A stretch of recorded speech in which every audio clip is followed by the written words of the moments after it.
로마서 12장 9절부터 마지막 절 21절까지 오늘 같이 공부하겠는데요. 먼저 강해한 서론을 같이 보시겠습니다. 바울은 하나님과의 관계에서의 전적 헌신을 그리스도인의 삶의 대원리로 제시한 후 교회 안에서 각 지체가 어떻게 자신의 은사로 다른 이들을 세울 것인지를 강론했다. 그는 이제 이어서 교회 안에서 지체들이 사랑으로 서로를 섬겨야 함을 설명한다. 또 한 걸음 더 나아가 교회를 핍박하는 외인들에 대해서도 마찬가지로 선을 행해야 한다고 말한다. 은사에서 사랑으로 논의를 진전시키는 것은 고린도 전서에서도 볼 수 있는 패턴이다. 은사의 목적이 몸을 세우는 것이라면 몸을 세우는 데 필요한 가장 중요한 요소는 또 은사 사용의 기본 원리는 사랑임을 밝히는 것이 필요하기 때문이다. 지난주에 로마서 12장 1절부터 8절을 우리가 공부했는데요. 1, 2절은 하나님과의 관계에 대한 원리를 다루었습니다. 그것은 우리가 하나님께 전적으로 헌신해야 한다. 우리 몸을 하나님이 기뻐하시는 거룩한 산제사로 드려야 한다 하는 것이었고요. 그 다음에 3절부터 8절은 교회 안에서의 삶에 초점을 맞추는데 특별히 우리들이 각자 자기 자신이 받은 은사로 어떻게 사역을 할 것인지 어떻게 섬기고 몸을 세울 것인지에 대해서 우리가 바울의 가르침을 들었습니다. 근데 오늘 9절부터 이어지는 내용은 계속 몸 안에서의 삶이에요. 우리가 몸 안에서 지체들 사이에 서로 사랑해야 한다는 그 내용을 이제 먼저 살펴보겠고요. 그 후에 17절부터는 이제 몸 안에서의 삶을 넘어서서 이 외인들에 대해서 특별히 그냥 단순한 외인이 아니라 오히려 우리를 핍박하고 우리를 대적하는 그런 원수들에 대해서 우리가 어떻게 행해야 할 것인지 이제 그 내용을 다루게 됩니다. 그런데 그 9절부터 21절을 대체로 어떻게 나누면 좋으냐면요. 9절부터 16절을 하나로 보고 17절부터 21절을 하나로 보는 것이 보통 경우입니다. 그렇게 되면 9절부터 16절은 그 지체들 사이의 관계에 대한 권면이 되겠고요. 17절부터 21절은 그 외인들, 특별히 그 원수들에 대한 우리의 태도를 이제 설명하는 내용이다. 이렇게 말할 수 있는데 문제는 14절이에요. 여러분 14절 한번 같이 보시죠. 너희를 핍박하는 자를 축복하라. 축복하고 저주하지 말라. 이 14절의 내용은 그 교회 안에서 지체들 사이의 관계에 대한 내용이 아니고요. 사실 뒷부분에 나오는 원수에 대한 그 내용입니다. 그래서 이게 그 9절부터 16절 이렇게 딱 끊어지지 않고 그 안에서 14절이 이 뒷부분을 이미 내다보고 있어요. 그래서 우리가 이것을 어떻게 설명하면 좋은가 하면 바울이 아주 치밀하게 논리적으로 이 본문을 쓰고 있다기보다는 대강의 생각을 따라간다. 그렇게 말할 수 있겠습니다. 그래서 14절은 그 위치적으로는 그 지체들 사이의 관계에 대한 그 강론 속에 들어가 있어요. 그렇지만 내용적으로는 원수들을 대하는 태도의 그 뒷부분에 속해 있습니다. 그래서 우리가 오늘 공부를 해나갈 때 14절을 일단 건너뛰고 9절부터 16절까지를 공부한 후에 14절을 17절부터 21절 뒷본문에 연결해서 우리가 공부하도록 그렇게 하겠습니다. 자, 9절부터 16절은요, 그 제목을 붙인다면 지체들과의 관계 또는 믿는 자들, 성도들과의 관계라고 말할 수 있습니다. 그리고 이 관계에서의 핵심 단어는 사랑이에요. 한번 9절을 같이 보시죠. 9절. 사랑엔 거짓이 없나니 악을 미워하고 선에 속하라. 여기 그 지체들 사이의 관계에 대한 대원리가 제시되고 있습니다. 그 대원리란 무엇이냐면 사랑인데요.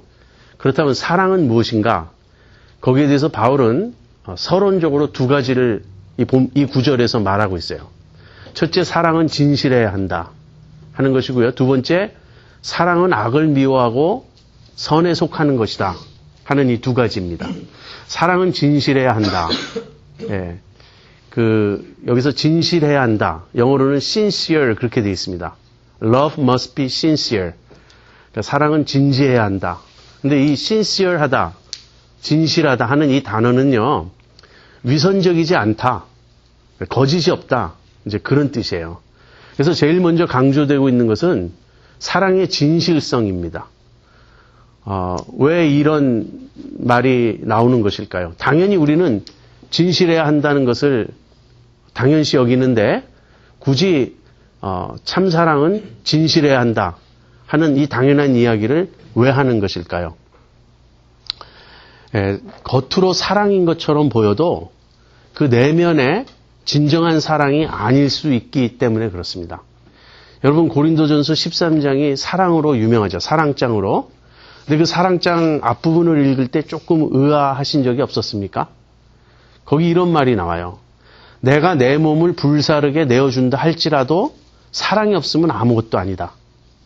내가 내 몸을 불사르게 내어주는 그러한 희생적 행동도 사랑 없이 할 수 있다는 거예요. 그래서 우리가 아무리 구제에 힘쓰고 자선사업에 힘쓰고 소위 말해서 사랑의 행동이라고 불릴 만한 일을 많이 한다 할지라도 여전히 진짜 사랑이 아닐 수 있다 하는 것입니다. 그래서 사랑을 말할 때 제일 먼저 지적해야 될 것은 그 진실성이에요. 참으로 사랑하는가.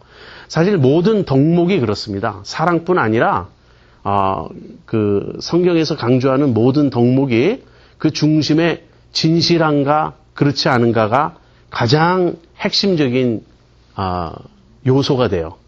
일단 진실하지 않으면 그것이 거짓이고 꾸미는 것이고 외식적인 것이라면 그 덕목이 고상하면 고상할수록 더 파괴적이고 더 혐오스러워지는 것입니다. 누군가가 우리에게 그냥 적당히 예의상 친절했어요. 그 사람도 그 이상 강조하지 않고 나도 그 이상 기대하지 않았어요. 근데 나중에 보니까 그 사람의 그 예의라고 하는 것이 모든 사람을 대하는 아주 그 습관적인 어떤 거예요. 그러니까 나에 대해서 정말 의도적으로 예의를 갖췄다기보다는 그 사람은 항상 다른 사람을 그런 식으로 대하더라. 이걸 제가 깨달았어요. 그런데 그런 정도, 그저 조금 더 친절하게 행동을 하는데 보니까 그것이 그 사람의 스타일이더라. 이것으로 우린 그렇게 큰 상처받지 않습니다. 우리가 언제 그런 거 알죠? 종업원이 우리에게 친절할 때, 우리가 어떤 가게에 갔을 때 종업원이 친절할 때 우리가 그 친절이 정말 마음 중심에서부터 우러나오는 친절이냐 아니냐 뭐 그런 거 그렇게 따지지 않죠. 일단 예의적으로라도 친절을 했다면 우린 그것으로 만족합니다. 우리 흔히 듣는 얘기죠. 그 일본 사람들이 왜 그 겉으로는 굉장히 친절한데 돌아서면 전혀 달라진다. 그에 반해서 한국 사람들은 많이 무뚝뚝하지만 한번 마음을 주면 그건 진짜다. 뭐 이런 얘기를 하는데 일본 사람들도 그 대체로 동의하는 것 같아요. 제가 어떤 일본 여자분의 그 한국에서 사는 일본 여자분의 블로그를 읽어보니까 그런 문화적 차이가 정말 있는 것 같아요. 근데 그런 정도로 우리가 상처받지 않습니다. 그것이 아니라 정말 나를 사랑하는 줄 알았어요. 정말 나를 존중하는 줄 알았어요. 나를 귀하게 여기는 줄 알았어요. 그런데 그게 아니더라. 그 어떤 사랑의 표현이 지나면 지날수록 그리고 그 친밀감이 더하면 더할수록 그것이 가짜였다고 드러났을 때 우리가 받는 상처는 큰 거죠. 그래서 덕목 중에 가장 고상한 덕목이 사랑인데 그 사랑이 거짓되다면 그것처럼 가증스러운 일이 어디 있겠습니까? 그래서 사랑은 이제 먼저 무엇에서 출발해야 되냐면 위선적이어서는 안 된다. 사랑은 겉과 속이 달라서는 안 된다. 사랑은 진실해야 한다 하는 것입니다. 자, 이것이 첫 번째고요. 그 다음에 두 번째는 사랑이 무엇냐고 물으신다면 이 질문이에요. 사랑이 무엇냐고 물으신다면 바울은 이렇게 대답합니다. 악을 미워하고 선에 속하는 것이다. 무슨 말이냐면 사랑은 그 대상에게 선을 행하는 것이다. 선을 베푸는 것이다 하는 것이에요. 전제가 이제 10절 이하 계속해서 나오는 그 내용들의 바탕이 되고 있습니다. 여러분, 우리가 사랑에 대해서 자꾸 오해하는 것 하나는 뭐냐면요. 사랑을 감정으로 이렇게 이해를 하는 거예요. 그래서 누구를 사랑하라, 원수를 사랑하라, 그럴 때 우리는 즉각 불가능하다고 생각해요. 그 이유는 원수를 좋아하라고 해석하는 겁니다. 여러분, 좋아하라는 말은 감정이죠. 근데 감정은 명령할 수 없습니다. 감정이 절대 무관하다거나 불가능하다는 말은 아니에요. 우리가 정말 사랑에 힘쓰면 감정이 뒤따라 올 수 있습니다. 그러나 1차적으로 사랑은 감정의 문제가 아니에요. 좋아하라고 말하는 것이 아니에요. 여기에 많은 사람들이 오해하고 넘어져요. 아무리 생각해도 좋아할 수 없는 거예요. 좋아할 수 없는데 사랑하라고 하니 내 감정을 내가 어떻게 다스릴 수 없는데 어떡하란 말인가. 그래서 극단의 어떤 그런 정신 막 분열증 같이 이럴 수도 없고 저럴 수도 없는 혼란에 빠집니다. 여러분, 그게 아니고요. 사랑은 상대의 유익을 구하라. 상대방에게 선을 행하라는 것이에요. 그렇다면 원수도 사랑할 수 있어요. 저 사람이 나에게 악을 행했는데 그래서 그 사람에 대해서 내 마음에 막 미움과 그 좋아하는 감정은커녕 너무나 싫어하고 혐오하고 가증스럽게 여기는 감정이 내 마음을 지배할 수 있습니다. 물론 이 감정도 옳은 건 아니죠. 그렇지만 그럼에도 불구하고 제가 그 감정과 싸워서 감정을 좇지 않고 상대방의 유익을 구할 수 있어요. 다시 말하면 그것이 원수사랑입니다. 한번 대표적인 예를 들어볼게요. 이것은 성경에 나오는 예인데 예수님이 이웃사랑에 대해서 가르치셨을 때 이제 예수님에게 내 이웃이 누구입니까? 라고 율법사가 질문하죠. 그랬을 때 예수님이 답변하신 내용이 어디에 나오죠? 예, 누가복음 10장, 제가 10장으로 얘기한 누가복음 10장의 선한 사마리아인의 비유입니다. 그 내용 여러분 잘 아시죠? 어떤 사람이 길에서 강도를 만나가지고 쓰러져 죽게 되었어요. 근데 그 길을 지나가던 제사장이 멀리 보고 이렇게 피해가고 레위인이 피해가는데 사마리아인이 그 사람을 보고 가서 도와줬다는 얘기죠. 사마리아인이 그 강도 만나서 피 흘리고 쓰러져 있는 이 유대인을 좋아했다. 그런 뜻일까요? 우선 좋아할 수 없는 첫 번째 이유는요. 사마리아인과 유대인들 사이에는 감정이 보통 나쁜 게 아닙니다. 우리가 일본 사람들, 우리가 식민지 생활했었고 일본에 그 피해를 많이 받았다 이렇게 우리가 생각하기 때문에 일본을 좋아하지 않는다. 그것과 비교할 수 없는 적대 감정이 존재해요. 사마리아인과 유대인들 사이에는. 그러니까 유대인을 보고 그 사마리아인이 좋은 감정이 들었다. 친근감을 느꼈다. 이런 거는 전혀 관계가 없을 뿐 아니라 반대였다는 거예요. 그다음 두 번째, 그 사람이 유대인이 아니라 자기 동족인 사마리아인이었다 할지라도 그래요. 지금 피 흘려 쓰러져 있는 사람의 어디가 매력적이겠습니까? 그야말로 너무너무 메시아죠. 그 사람을 도와주려면 내 몸에도 피가 묻을 것이고 그 얼마나 싫어요. 그러니까 여기서 전혀 감정의 문제가 아니라는 거예요. 물론 감정이 개입했다면 좋아하는 감정보다는 불쌍히 여기는 감정이 개입했겠죠. 이 사마리아인의 사랑의 핵심은요.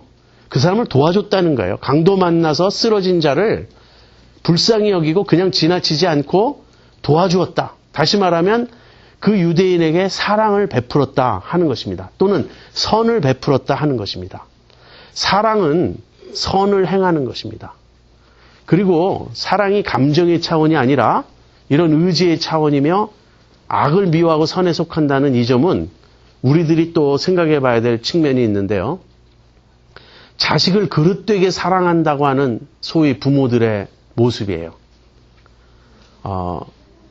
자식이 망가지고 자식이 나쁜 길로 가고 자식이 정말 그렇게 되어서는 안 될 모습으로 바뀌어가는데도 그 자식을 오냐오냐 받아주고 오히려 그 자식이 잘못한 입장에 있는데도 자식을 두둔하고 그렇게 의를 좇아서 사랑하지 않고 불의를 기뻐하고 한다면 그것이 올바른 참된 사랑입니까?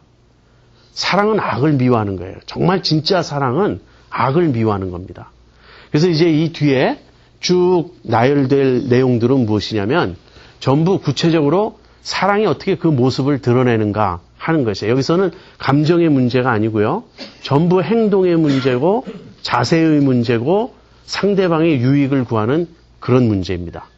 이것이 사랑에 대한 서론적 내용이에요. 사랑은 진실해야 한다. 그리고 사랑은 선을 행한다.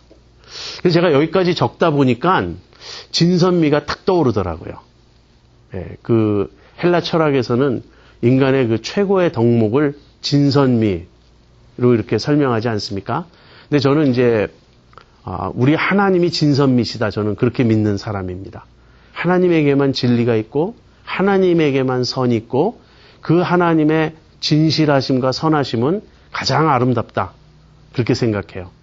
그 생각이 거기에 미치니까 오늘 이 사랑이 사랑이 역시 하나님의 모습이구나. 그런 생각을 하게 됩니다. 여기 이 본문을 읽으면서 오래전에 제 친구가 저한테 편지를 쓴 기억이 있어요. 그 편지에 보면 이 본문을 인용하면서 너무나 아름답지 않은가.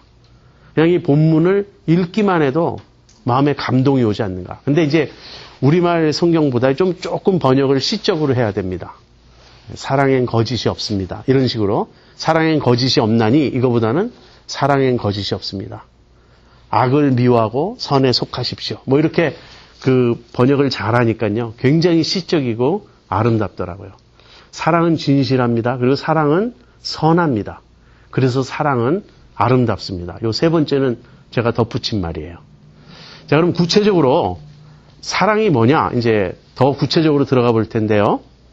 10절, 11절, 12절 이 세 절에서는 사랑의 핵심을 일단 밝힙니다. 그리고 13절부터 16절은 사랑의 어떤 구체적인 모습, 구체적으로 표현되는 모습을 이제 설명합니다.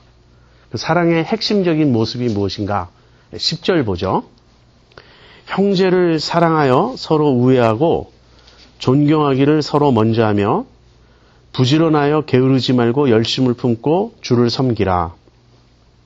소망 중에 즐거워하며 환난 중에 참으며 기도에 항상 힘쓰며. 자, 이제 제가 한 구절 한 구절 설명하기 전에 또 한 가지를 말씀드려야겠습니다. 어떤 학자들은 이 본문을 특별한 논리적인 발전으로 보지 않고요. 논리적으로 이것을 바울이 서술했다고 보지 않고 그냥 한 구절 한 구절이 거의 독립적으로 머리에 떠오르는 대로 쓴 별개의 내용이다. 이제 이렇게 보는 학자들도 있습니다. 그런데 제가 보기에는 뚜렷한 논리적 흐름이 이 가운데 있다고 생각합니다. 근데 아까도 제가 처음에 말씀드린 것처럼 14절에 그 위치로 봐서 바울이 무슨 논문을 쓰듯이 그렇게 쓴 것은 아니고요. 머리에 떠오르는 대로 썼지만 분명히 바울의 머릿속에는 이 논리적인 흐름이 있었다. 저는 이렇게 생각합니다. 그래서 10절, 11절, 12절을 하나로 묶어서 생각해 보려고 하는 것이에요. 여기 형제를 사랑하여 서로 우애하고 그럴 때 그 형제를 사랑하여라고 할 때 그 사랑은요. 특별히 가족 간의 사랑을 뜻합니다. 그 원어가. 그래서 부모가 자식을 사랑하는 이제 헬라어로는 그 스톨게라 그러거든요. 그런 사랑을. 그래서 필로 스톨게. 그 필로라는 말이 왜 필레오 좋아한다는 그런 단어잖아요. 그것과 이렇게 붙어서 나와요. 그래서 이것은 가족 간의 사랑을 뜻합니다. 그 다음에 우애한다. 영어로는 brotherly love입니다. 이것이 그 유명한 필라델피아의 뜻이에요. 미국의 도시 필라델피아가 바로 형제의 우애 그런 뜻입니다. 그래서 부모가 자식을 사랑하듯 사랑하고 형제들끼리 사랑하듯 사랑하라. 지금 바울이 이렇게 말하고 있는 것이에요. 무슨 말입니까? 바울이 1차적으로 지체들 사이에 우리가 보여야 될 사랑은 마치 가족 간의 사랑과 같다. 그래서 그 바울은 교회를 가족으로 보고 있는 것이에요. 어떤 가족입니까? 믿음의 가족입니다. 교회 안에서 서로 사랑하는 것은 마치 혈연으로 맺어진 그런 가족이 서로 사랑하는 것처럼 믿음 안에서 한 가족 된 사람들 사이의 사랑이다. 그래서 서로 사랑하고 서로 우애하라 하는 것입니다. 그리고 그러한 사랑은 상대방을 존중하는 데서 시작이 돼요. 그래서 서로 존경하기를 먼저 하라. 이 말은요, 막 내가 더 많이 존경할 거야. 이렇게 선의의 경쟁을 하듯이 서로 다투어 더 존경하려고 한다 하는 그런 표현입니다. 그래서 이 사랑은 인격적인 사랑입니다. 여러분이 그런 관찰을 하시는지 모르겠는데요. 제가 여기서 이런 말 하면 될지 모르겠어요. 저는 제 아내가 저하고 둘이 있을 때는 말하는 투가 달라져요. 근데 이제 누군가 제3자가 끼면 또 달라져요. 제가 집에 전화를 겁니다. 근데 제 아내가 갑자기 저한테 존댓말로 대답하는 거예요. 예, 그러면서. 그럼 저는 집 가갑니다. 옆에 누가 있구나. 우리가, 여러분이 어느 가정을 방문했을 때, 어느 가족들 사이의 대화를 볼 때, 부모가 자식을 막대하는 집 있죠. 야, 넌 들어가서 공부나 해! 뭐 이렇게 명령 쪼고 함부로 대하고, 부인을 함부로 대하는 남편들의 모습도 있습니다. 그러면서 다른 입으로는 뭐라 그러냐면, 내가 널 사랑해서 하는 말이야. 이건 진짜 사랑이 아닙니다. 사랑은 인격적인 것이고요. 반드시 존중하는 것, 존경하는 것에서 시작해야 돼요. 저는 어렸을 때 저희 집과 비교적 가까운 어느 집을 방문했던 기억이 있습니다. 근데 그 집 식구들이 너무나 영화에서 보면은 왜 굉장히 규모 있고 예의 바른 그런 가족들 있죠. 그런 모습으로 서로를 대하는 거예요. 그리고 부모님이, 특히 어머님이 그 자녀들을 존댓말로 대해줘요. 그래서 제가 너무나 충격을 받았어요. 그리고 저희 어머니에게 그분이 그렇게 말씀하시는 거예요. 아이들이라도 존중해줘야 된다. 그러니까 너 그렇게 함부로 그렇게 하지 말고 잘 대해줘라. 근데 제가 그때 두 가지 묘한 걸 느꼈습니다. 첫 번째는요, 내가 인격적으로 존중받아야 마땅한 존재라는 새로운 사실을 깨달았어요. 이 굉장히 놀라운 발견이었어요. 그러면서 또 동시에 우리 가족이 이분들 눈에 조금 야만스럽게 보였겠구나 하는 이 부끄러움을 동시에 느꼈습니다. 아무튼 그런 집 있잖아요. 가족들이 너무 서로를 존중하고 예의 바르고 규모가 갖추어진 그런 집. 그런가 하면 죄송한 표현이지만 정말 쌍스러운 집이 있습니다. 재산의 많고 적음, 교육의 높고 낮음과 관계없이 인격적인 집이 있는가 하면 무례한 집이 있어요. 사랑은 어떤 것인가? 사랑은 서로 존중한다는 거예요. 여러분, 우리가 가까워지면요, 우리 한국 문화에서는 자꾸 말을 트고 싶어 해요. 그게 필요할 수도 있겠죠. 저는 그걸 전체적으로 반대하는 건 아닌데, 제가 굉장히 존경하는 선교사님 한 분 계세요. 이름 밝혀도 됩니다. 정민영 선교사님. 그분 제가 대학생 때 만났는데 지금까지도 저한테 말을 놓지 않으세요. 꼭 존댓말로 이렇게 대해주시고 그렇습니다. 아무튼 지체들 간의 사랑은 가족 간의 사랑이며 서로를 존중해주는, 존경하는 그러한 사랑이다. 바울은 그렇게 말합니다. 그리고선요, 이런 말이 뒤따라요. 부지런하여 게으르지 말고 열심을 품고 주를 섬기며. 지금 왜 형제 사랑 또는 서로 사랑에 대해서 말하면서 왜 갑자기 열심을 품고 주를 섬기라 하는 말이 나올까? 바로 이럴 때 이제 논리적 흐름이 있다고 보는 관점과 없다고 보는 관점 사이에 해석의 차이가 있는 겁니다. 저는요, 이렇게 봅니다.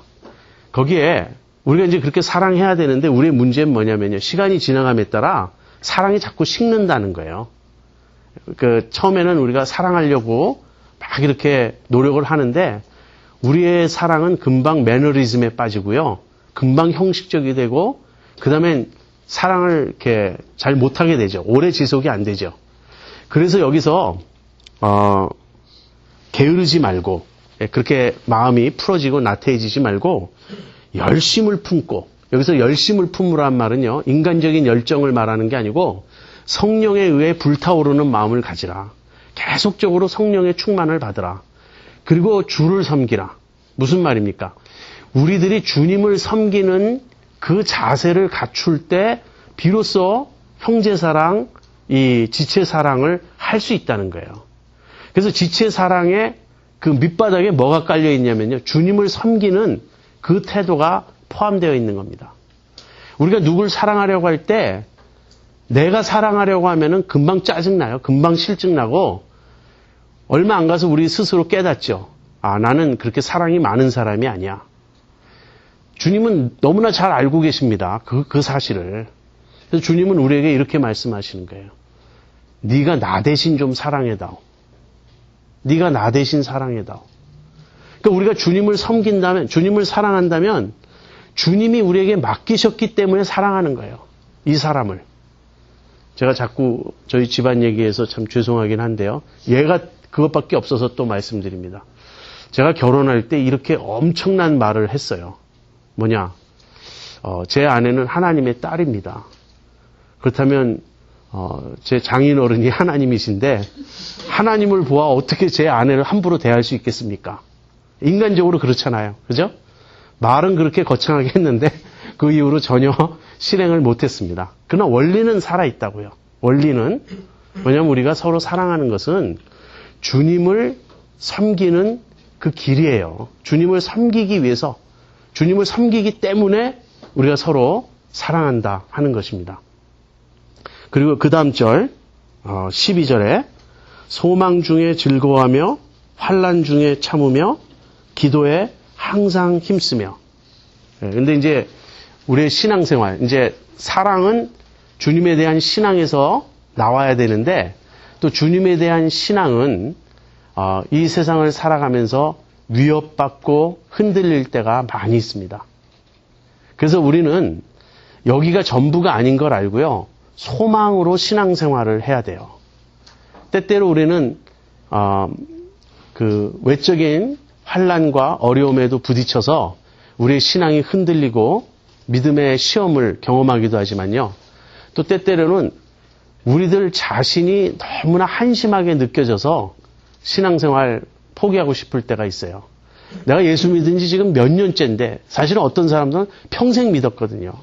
평생 믿었는데 나 자신을 바라볼 때 어떤 타고난 성격 좋은 비그리스도인들보다도 못한 것 같을 때가 많이 있어요. 그래서 우리에게는 소망이 필요합니다. 그리고 신앙생활은 소망 가운데 지금은 불완전하지만 또 지금은 힘들어도 언젠가 이 모든 것이 아름답게 완성될 날이 있을 것이다. 그렇게 바라보면서요. 소망 중에 즐거워하고 환난 중에 인내하고 그리고 무엇보다도 기도에 힘쓰는 것입니다. 이것이 사랑의 핵심이에요. 사랑의 핵심은 믿음의 가족 간의 사랑이며 인격적인 것인데 이것은 신앙에서 흘러나온다.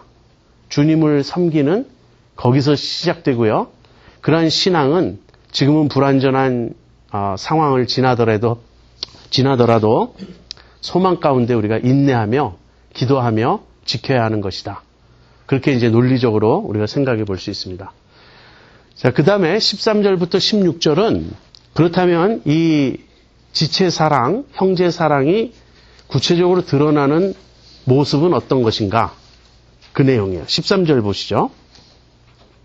성도들의 쓸 것을 공급하며 손 대접하기를 힘쓰라. 1차적으로는 물질적으로 서로를 돌보고 필요를 채워줘라 하는 것입니다.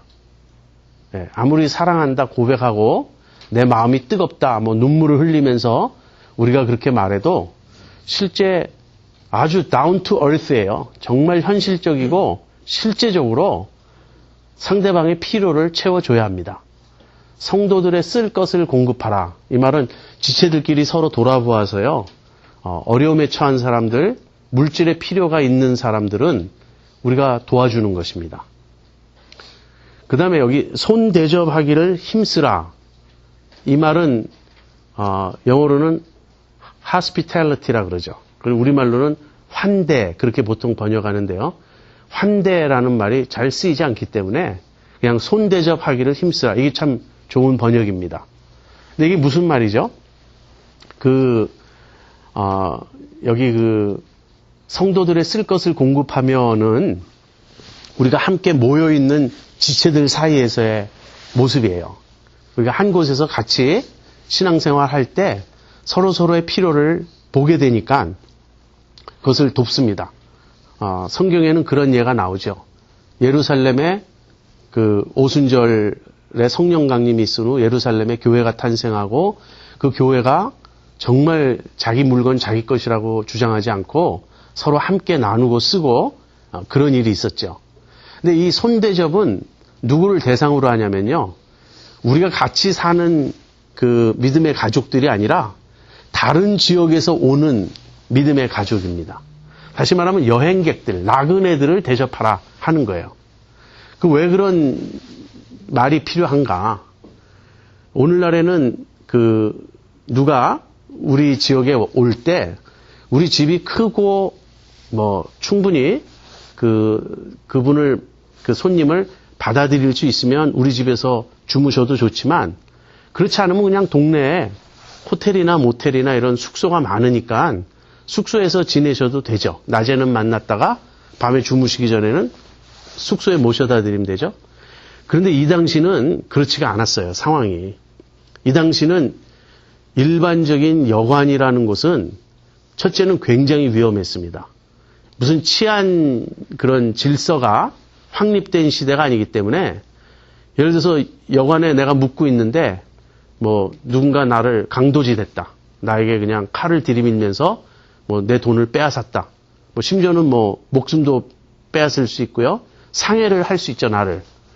그럴 때 무슨 우리가 119를 누르면 됩니까? 아니면 파출소에 달려가서 말할 수가 있습니까? 결국에 큰 일은 로마의 군사들이 오거나 어떤 치안 담당자들이 오겠지만 즉각 오는 게 아니고요. 일은 다 끝난 다음에 그 다음에나 오게 될 거예요. 아주 위험했습니다. 두 번째는 성적으로도 굉장히 부도덕하고요. 도덕적으로도 굉장히 문제가 있었어요. 이런 여관들은 거의 매춘의 장소였을 뿐 아니라 노름과 도박 이런 장소였어요. 그러니까 누군가 여관에 들어간다 그러면 굉장히 불안하고 위험한데 그런 도덕적인 것을 추구하지 않는 그냥 일반 사람들은 크게 개의치 않겠죠. 안전은 지켜야 될지 모르겠지만 도덕적으로 굉장히 무질서한 곳이다. 그렇게 크게 신경 안 쓰는 사람들도 있었을 겁니다. 그러나 문제는 그리스도인들이에요. 그리스도인들은 그런 곳에 가기가 너무나 힘든 거예요. 그래서 어떻게 합니까? 그래서 이쪽 교회에 교인이 어느 지역을 방문하게 되면 여기서 편지를 써주는 거예요. 저희 교회 아무아무개 성도가 귀교회가 있는 지역을 지나가는데 귀교회에서 편의를 보아주시기 바랍니다. 이렇게 편지를 보내주면 그 편지를 가지고 가서 그쪽 지역의 그리스도인들의 도움을 받는 것입니다. 그럴 때 그 교회가 사랑이 많은 교회라면 얼마든지 오십시오. 우리가 다 편의를 봐드리겠습니다. 그렇게 해서 손님 대접을 하는 거예요. 이 손님 대접이 초대교회에서는 굉장히 중요한 일이었고요. 특별히 여러분이 디도서 1장 같은 데를 보면 장로의 자격에 손 대접하기를 잘하며가 있어요. 일반 교인들도 해야 되겠지만 그런 일에 장로는 모범이 돼야 된다 하는 것입니다. 누가 온다 그러면 일단 교회 지도자들이 먼저 자기 집을 오픈해서 손님을 묵게 하고 그런 일이 필요하다는 거예요. 근데 이제 디다케라고 하는 초대교회의 교인들 신앙생활 지침이 담긴 문서가 있는데 거기에는 또 반대 내용도 있습니다. 거짓 선지자 판별법. 뭐냐면 누군가 선지자라고 하면서 왔을 때 하루 이상 묵기를 원하면 거짓 선지자인 줄 알라. 이렇게 돼 있어요. 무슨 말입니까? 자기 그 숙식을 해결하기 위해서 선지자 행사하면서 다니는 그런 사람들도 있었다는 거예요. 아무튼 그거는 좀 여담이고요. 그 구체적으로 같은 지역에 사는 믿음의 가족들 사이에서는 성도들의 쓸 것을 공급하라. 필요를 채워줘라. 그리고 외부 지역에서 오는 그리스도인들에게는 집을 오픈해서 그분들이 묶어갈 수 있게 하라. 그지 손대잡아라 하는 것입니다. 그러니까 사랑의 구체적인 표현 첫 번째는요. 물질적으로 베풀라. 물질적으로 나누고 베풀라 하는 것입니다. 두 번째, 우리가 이제 14절은 나중에 다루기로 했으니까 15절로 가겠습니다. 즐거워하는 자들로 함께 즐거워하고 우는 자들로 함께 울며. 이번에는요. 정서적인 교감입니다. 기쁨과 슬픔을 함께 하라 하는 거예요. 단순히 물질로서 누군가를 도와준다. 그 차원으로는 부족하죠. 그게 아니라 정말 우리가 함께 즐거워하고 함께 슬퍼하고 할 것인가 하는 것입니다. 그러니까 우리가 진정한 서로 사이에 사랑의 공감대가 이루어지고 있다면 함께 울고 함께 웃는 그런 정서적 교류가 반드시 있어야 한다 하는 것이에요. 근데 이게 이제 말처럼 쉽지가 않습니다. 여러분 슬퍼하는 사람 옆에 가서 슬퍼해 보신 적 있죠? 근데 이제 저는 늘 제 자격지심이 뭐냐면 냉담하다 하는 거예요. 제가 비교적 속으로는 좀 느끼는데 겉으로는 그렇게 막 잘 나오지 않아요. 근데 여자분들은요 너무나 잘 우는 거예요. 엉엉같이 통곡하는데 제가 나중에 알았는데 많은 경우 자기 슬픔 때문에 우는 경우가 있습니다. 그러니까 슬퍼하는 사람 옆에 갔을 때 그 사람도 불쌍하지만 동시에 자기 슬픔이 막 생각나서 이제 함께 우는 것이죠. 근데 제가 좀 우스운 식으로 얘기했지만 그래도 함께 슬퍼하고 함께 우는 것은 그래도 좀 되는 것 같습니다. 우리는 아무래도 어려움에 처한 사람을 보면 마음이 아프고 동정하기 마련입니다. 근데 여러분 남이 잘 되는 거 정말 기뻐할 수 있습니까? 이게 굉장히 힘든 일이에요. 제가 항상 사돈과 사촌 중에 헷갈리는데 어느 쪽이 땅을 사면 배가 아프죠? 사촌. 네, 사촌이 땅을 사면 배가 아픈가요? 우리가 그렇다고요. 그러니까 남이 잘 되면 기뻐해야 되는데 얼굴은 웃는 듯 하지만 속으로는요. 금방 왜 나는 안 되나. 비교의식이 떠오르고요. 시기심이 생긴다고요. 근데 여러분 남이 여러분보다 잘 될 때 정말 기쁜 예가 있습니다. 자식이에요. 자식이 나보다 잘 돼서 시기하는 부모 봤습니까? 다 자식이 나보다 잘 되기를 바라는 게 부모 마음이잖아요. 그게 진짜 사랑이라서 그래요. 그러니까 우리가 정말 서로 사랑한다면 남이 나보다 잘 되기를 정말 바란다는 거예요. 그래서 즐거워하는 자들로 함께 즐거워하는 거. 여러분 주변에 그런 사람 있나 한번 생각해 보세요. 내가 잘 됐을 때 나보다 더 기뻐해 주시는 어떤 분이 있는가? 저는 있어요. 제가 달라스에서 그 교회 생활할 때 청년회 때 저를 지도해 주신 여자 전도사님이 계신데 지금은 목사 안수 받으셨고요. 한국에서 교수하시다 이제 은퇴하셨어요. 근데 그분은 정말 제가 잘 되기를 바라셨고 제가 잘 되는 것을 자신의 일처럼 기뻐해 주셨어요. 그런 사랑을 받아보니까 정말 그럴 수가 있구나. 엄밀히 보면 가족이 아닌데 믿음의 가족이죠. 믿음 안에서 이렇게 만난 거죠. 남이 잘 되는 걸 정말 기뻐해 주는 것은 굉장한 수준의 신앙이다. 저는 그렇게 생각합니다. 그래서 우리가 정말 서로 사랑하는지 어떻게 아는가. 남이 잘 되는 걸 보고 기뻐하는 거예요. 함께 즐거워하고 함께 슬퍼하고 함께 울고 하는 그런 모습입니다. 첫 번째는 물질을 나누고요. 두 번째는 이 감정을 나누고 세 번째는 뭡니까? 16절 서로 마음을 같이 하며 높은 데 마음을 두지 말고 도리어 낮은 데 처하며 스스로 지혜 있는 채 말라. 세 번째는요. 마음을 같이 하는 겁니다. 이 마음은 영어로 이제 사실 마인드인데요. 한 마음이 된다. 한 생각이 된다. 같은 태도를 취한다. 그래서 결국 연합하고 하나 된다 하는 것입니다. 그래서 세 번째는요. 처음에는 물질적 나눔이었고 두 번째는 감정의 그 교감이 이루어져야 한다면 세 번째는 뜻과 생각을 같이 하는 것. 한 입장에 서는 것. 우리 그리스도인들이라면 무엇이 그 중심이 되어야 될까요? 주님이시고 하나님의 영광이고 복음이고 교회 전체, 몸이고 그런 것이겠죠.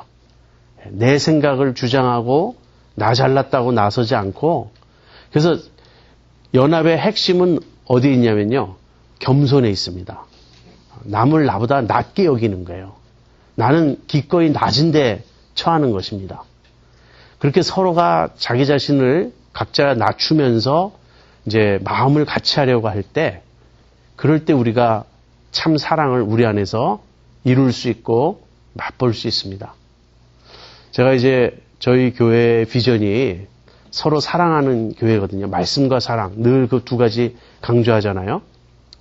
근데 서로 사랑하자 하는 것은 너무나 흔해서인지 몰라도 많은 교회가 비전에 이렇게 포함시키질 않아요. 그건 기본이다. 그건 당연하고 거기다 한 걸음 더 나아가서 뭐를 하자 이제 이렇게 말을 하는데 사실은 서로 사랑하는 교회를 보기가 굉장히 힘들어요. 근데 믿지 않는 사람들이 교회를 생각할 때 1차적으로 우리에게 찾는 모습은 그래서 당신들은 서로 사랑하는가 하는 것입니다. 우리가 서로 사랑한다면 그거 이상 강력한 복음의 증거가 어디 있겠어요. 그리고 이단들 있죠. 특별히 이제 예를 들면 문선명의 그 통일교의 그 교리를 들어보면 사실 말도 안 되는 내용이 너무 많거든요. 그런데 왜 그렇게 많은 청소년들이 지금은 아니지만 과거에 통일교에 그렇게 몰려갔을까? 그리고는 프리웨이 옆에서 꽃을 팔고 그러면서도 그렇게 기뻐하고 얼굴이 확하네요. 왜 그럴까? 그거를 제가 대학 다닐 때 그 Sociology of Religion, 종교를 사회학적으로 이제 분석하는 그런 과목인데요. 거기서 제가 들었는데 그 조인하는 청소년들, 젊은이들이 교리 때문에 거기 조인하는 게 아니라는 거예요. 거기서 처음으로 자기를 사랑해주고 자기를 받아주고 너무나 자기를 이렇게 용납해주는 끈끈한 가족을 거기서 만났다는 거예요. 혈연의 가족보다 자기를 낳아준 부모나 자기와 피를 나눈 형제보다 훨씬 더 진한 사랑을 거기서 맛보았다는 거예요. 그 사랑 때문에 거기 속한다는 것이죠. 물론 이제 우리가 생각할 것은 그 사랑의 끝은 어딘가. 그것은 결국 위에서 다 조작하는 거고 컨트롤하는 거고 이용해 먹는 거죠. 그렇지만 사람들은 사랑하는 모습을 보면 또 자기를 사랑해주면 끌리기 마련입니다. 20세기의 최대의 기독교 변증가라고 불리는 그러니까 이제 영국의 C.S. 루이스가 계셨다면 미국에는 프랜시스 쉐이퍼라는 분이 계셨습니다. 이분이 이런 말씀하셨어요. 최고의 변증은 사랑이다. 말이 아니라는 거예요. 논리가 아니라는 거예요. 지식이 아니라는 겁니다. 지식도 필요하고 말로 설명하는 것도 필요하지만 제일 강력한 변증, 다시 말하면 기독교가 참 진리임을 보여줄 수 있는 증거는 우리가 서로 사랑하는 것이다. 그렇게 말했습니다. 지금 바울이 이 이야기를 한 거예요. 우리가 여기까지 이 9절부터 16절까지 우리가 이렇게 쭉 보면 우리 스스로도 어디 그런 교회 있으면 나도 가고 싶다. 그런 생각 들죠. 제가 옛날에 그런 말 한 적 있습니다. 제가 목사인데 어디 이런 교회 있다면 나 목사 안 하고 그 교회 평신도 해도 좋으니까 나 그런 교회 가고 싶다. 그런 생각 한 적이 있습니다. 근데 그런 교회를 찾아다닐 게 아니라 우리가 속한 곳에서 그런 교회를 이루어 가야 되겠죠. 자, 이것이 이제 지체들 간의 관계의 원리입니다. 뭐냐면 사랑이에요. 서로 사랑하라 하는 것이고요. 이번엔 이제 그 외인들, 특별히 교회를 핍박하고 우리를 대적할 수 있는 그런 원수들에 대한 태도는 어떠해야 하는가? 거기에 대해서는 한마디로 선이라고 답하겠습니다. 지금 바울의 이야기예요. 바울이 선이라고 말하고 있어요. 그래서 이 선인데 아까도 제가 말씀드렸지만 사랑은 선을 행하는 것이죠. 그 대상에게.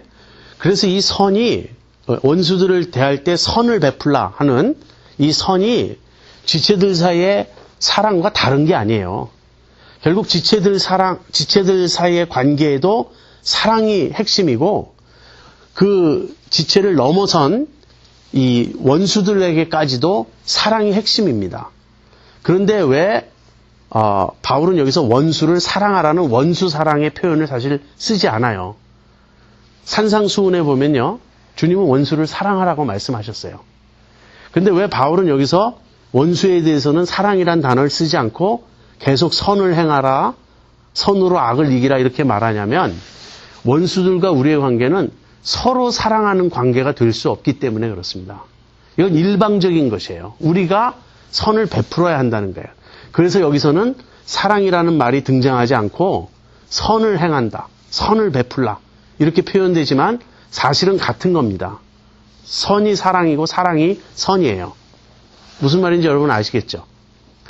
자, 그래서 이제 그 내용이고 지금 제가 이미 말씀드렸는데 이 후반부 원수를 어떻게 대할 것인가 하는 것은 산상수훈 5장에 38절부터 나오는 그 이하에 나오는 그 내용이 거의 그대로 반영되어 있어요. 그래서 바울은 예수님의 가르침을 굉장히 깊이 잘 알고 있었다. 우리가 이제 그렇게 말할 수 있고요. 핵심 원리는 뭐냐면 악에게 지지 말고 선으로 악을 이기라 하는 그 마지막 구절 21절입니다. 결국 똑같은 내용이에요. 이 악에게 지지 말고 선으로 악을 이기라라는 내용이 14절에도 형태를 달리해서 나오고 있고요. 그 다음에 17절부터 20절도 다 같은 이야기입니다. 근데 다 같은 이야기인데 표현을 좀 달리하고 있고요. 다르게 설명되고 있을 뿐입니다. 또 한 가지 지적할 것은 바울이 꼭 이중적으로 이걸 설명한다는 거예요. 부정적인 쪽으로 한번 언급을 하고 그 다음에 긍정적인 쪽으로 한번 언급을 합니다. 어떤 행동에 대해서 무엇은 하지 말고 반대로 무엇을 하라 이런 식으로 표현하고 있다는 거예요. 그래서 이 하지 말라는 쪽은 뭐냐면 악이에요. 악을 행하지 말라. 하라는 쪽은 뭐냐면 선입니다. 그래서 악을 행하지 말고 선을 행하라. 누구에게? 우리를 핍박하는 자, 우리의 원수, 우리에게 악을 행하는 자에게. 한번 같이 보죠. 14절. 너희를 핍박하는 자를 축복하라. 축복하고 저주하지 말라. 먼저 부정적인 얘기를 하면 저주하지 말라. 나를 핍박하는 자에 대한 그 즉각적인 반응은 우리도 대항하는 것이고 저주하는 것이죠. 제가 요즘에 그 뒤늦게 추노를 좀 보고 있습니다. 근데 추노에 이런 말이 여러 번 등장해서 제가 그 말을 거의 외우게 됐어요. 이 거리에 이제 싸움질하는 그런 왈패들, 그 왈패 그 대장이 하는 말인데 우리는 은혜는 못 갚아도 원수는 꼭 갚는다. 그게 그들의 표어더라고요. 그래서 여기서 지금 말하는 거는 반대로 하라는 거예요. 원수는 갚지 말고 은혜를 베풀어라. 근데 이제 우리가 은혜는 못 갚아도 원수는 꼭 갚고 싶은 게 우리의 아주 육적인 본성인데요. 그래서 그 원수에 대한 우리의 자연스러운 반응은 뭐냐면 저주하는 것입니다. 그리고 축복은 불가능한 일처럼 보이죠. 근데 이렇게 생각해 보세요. 축복이나 저주는 양날의 칼입니다. 양쪽을 다 벤다는 거예요. 무슨 말이냐면 내가 축복을 하던 저주를 하던 그 대상이 내가 하는 축복이나 저주에 합당하지 않으면요. 그것이 나에게로 되돌아온다는 거예요. 무슨 말인지 아십니까? 내가 어떤 사람을 축복했어요. 그 사람이 축복을 받을 만하지 않으면 그 사람을 내가 진심으로 축복했을 때 주님은 그 축복을 우리에게 돌려주신다는 거예요. 이 사람이 축복을 받을 만하지 않으니 이 사람을 향하여 네가 베푼 축복이 너에게로 돌아갈 것이다. 그렇다면 거꾸로요. 남을 저주하는 건 어떻게 되나요? 그 사람이 저주를 받을 만한 사람이 아니에요. 그런데 그런 사람을 저주하면요, 그 저주가 내 머리 위로 돌아온다는 거예요. 굉장히 무서운 일이죠. 절대 함부로 남을 저주할 일이 아닙니다. 내 마음속에서는 미움이 가득해서 누군가를 저주할 때 엄정하신 하나님이, 심판자이신 하나님이 보시고 그 사람에 대한 너의 저주는 옳지 않다. 그러면 그 저주는 그냥 없어지는 게 아니라 내가 당하게 된다는 거예요. 그게 하나님의 공의입니다. 그래서 우리는 항상 평화를 빌고 축복을 비는 자들이 되어야 합니다. 너희가 어느 그 마을에 들어가거든 그 마을에 평화를 빌라. 그 마을이 평화를 받기에 합당하면 평화가 임할 것이고 그렇지 않으면 너희가 빈 그 평화가 너희에게로 돌아올 것이다. 주님 그렇게 말씀하셨어요. 그래서 핍박하는 자를 저주하지 말라. 도리어 축복하라. 14절이고 17절로 가보면요. 아무에게도 악으로 악을 갚지 말고 모든 사람 앞에서 선한 일을 도모하라.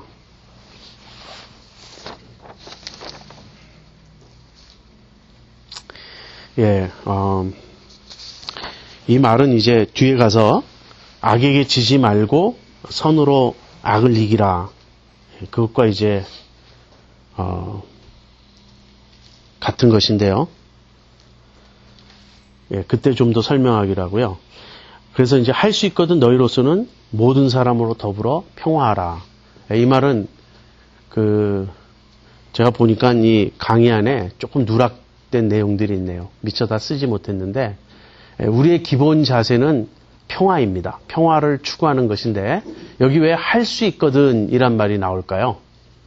예, 그 평화가 나에게 달려있다면 나만 평화하고자 하면 그 사람과 평화할 수 있다면 당연히 평화해야 한다.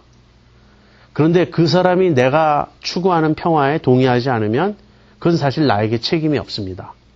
왜냐하면 나는 평화를 원했는데 그 사람이 계속 싸우자고 그러면 할 수 없는 일이죠. 그래서 할 수 있거든 이라는 말은요. 그 일이 너에게 달려있다면 너희는 평화하라. 모든 사람으로 더불어 평화하라 하는 것입니다. 세 번째 19절 가보겠습니다. 내 사랑하는 자들아 너희가 친히 원수를 갚지 말고 진노하심에 맡기라. 기록되었으되 원수 갚는 것이 내게 있으니 내가 갚으리라 하고 주께서 말씀하시니라. 내 원수가 줄이거든 먹이고 목마르거든 마시우라. 그리함으로 내가 숯불을 그 머리에 쌓아 놓으리라. 여기서는 두 가지를 말합니다. 첫 번째는 원수를 갚지 말고요. 오히려 하나님의 심판에 원수를 맡기고 오히려 적극적으로 너는 어떻게 해야 되냐면 원수의 필요를 채워줘라 하는 것입니다. 이것 역시 악에게 지지 말고 선으로 악을 이기라 하는 것과 지금 같은 내용이죠. 그래서 이것은 주님이 보여주신 본입니다.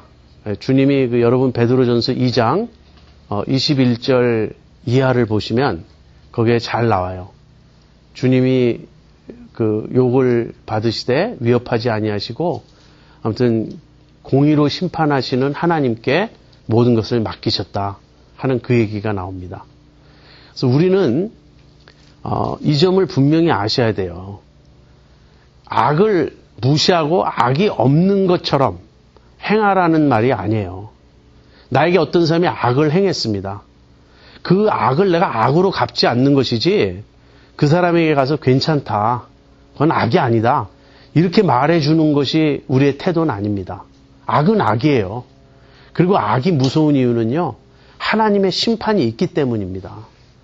그래서 우리는 하나님의 심판이 있음을 알고 하나님께 맡기는 거예요. 내가 심판자 노릇하는 것이 아니에요. 여러분 왜 그런지 아세요? 몇 가지 이유가 있습니다. 첫 번째는요. 아무리 내가 억울하고 내가 모든 걸 확실히 아는 것 같아도 심판은 전능하시고 전지하신 하나님만이 하실 수 있어요. 우리는 모르는 일이 너무 많아요. 누군가 나한테 몹시 불쾌한 일을 했어요. 몹시 무례한 일을 했어요. 제가 너무 화가 나서 마음속으로 막 그 사람에게 복수하고 있었습니다. 근데 나중에 제3자가 들려주는 말이 그 사람이 최근에 어떤 일을 당했다. 그 사람 지금 제정신이 아니다. 오히려 그런 설명을 듣고 보니까 그 사람이 너무 불쌍하게 보이기 시작하고 그 진상을, 실상을 모른 채 내가 그 사람을 속으로 원망하고 미워했던 사실이 부끄러워진다. 우리가 그런 경험 하지 않습니까? 그러니까 우리가 모르는 바가 많다는 거예요. 왜 우리가 심판할 수 없는가? 우리는 다 알지 못하기 때문에. 제가 들은 예인데 어떤 사람이 이제 아들 둘을 데리고 지하철에 탔습니다. 근데 그 두 아이들이 얼마나 장난이 심하고 시끄럽게 떠들고 뛰어다니고 말썽을 부리는지 모든 사람이 지금 인상을 찌푸리고 있어요. 근데 이 남자는 멍하니 서서 아이들 무슨 일 하는지 신경도 안 쓰고 있는 거예요. 그래서 보다 못한 옆에 있는 한 아주머니가 애들 좀 봐요. 얘네들 좀 그러지 못하게 하라고 짜증을 팍 부렸어요. 이 남자가 갑자기 정신이 든 듯이 그분을 보더니 고개를 숙이면서 죄송합니다. 지금 아이들 엄마가 죽었는데 내가 정신이 하나도 없는데 애들은 무슨 일이 일어났는지 잘 모르는 것 같습니다. 근데 그 말 한마디 하자 그 지하철 그 칸에 탔던 모든 승객들이 다 달라졌어요. 너무나 참 그 아이들을 미워하고 그 사람을 원망하던 사람들이 갑자기 마음이 얼마나 동정심으로 가득 차는지. 여러분 같아도 그러겠죠. 그렇지 않습니까? 우리가 사정을 모르니까 함부로 판단하고 함부로 정죄하는 거예요. 그럼 두 번째는요. 우리가 죄인이기 때문에 우리는 남을 심판할 수가 없습니다. 내가 남을 심판하는 판단하는 그 기준으로 우리 자신을 판단하게 돼요. 우리는요, 다른 사람에 대해서 얼마나 예리하게 문제점을 지적하는지 몰라요. 근데 우리 자신에 대해서는 한없이 관대합니다. 내가 저지른 잘못은 얼마든지 그럴 수 있는 범위에 속하고 남이 저지른 잘못은 절대 그럴 수 없는 범주에 속한다. 이렇게 편견에 찬 게 우리입니다. 그래서 우리는 어떻게 해야 되는가? 악을 갚지 말고요. 원수를 갚지 말고 하나님께 맡겨야 합니다. 근데 그리고 거꾸로 원수가 줄이면 먹이고 목말라 하거든 마시우라. 사실은 이거죠. 이것이 선을 베푸는 거죠. 원수를 좋아하라가 아니고 원수에게 유익을 끼쳐라. 원수의 필요를 채워줘라. 이제 그런 겁니다. 근데 그렇게 하면 어떤 결과가 임한다고요? 원수의 머리 위에 핀 숯을 얻는 것과 같다. 여기에 대해서는 이게 참 어려운 말이기 때문에 해석이 분분합니다. 한 가지 해석은 원수가 양심의 찔림을 받는 모습이다. 이렇게 설명하는 거예요. 그가 나에게 악을 행했는데 내가 악을 악으로 갚지 않고 진심으로 선을 행한다면. 여기서 사랑은 진실하다 그랬죠.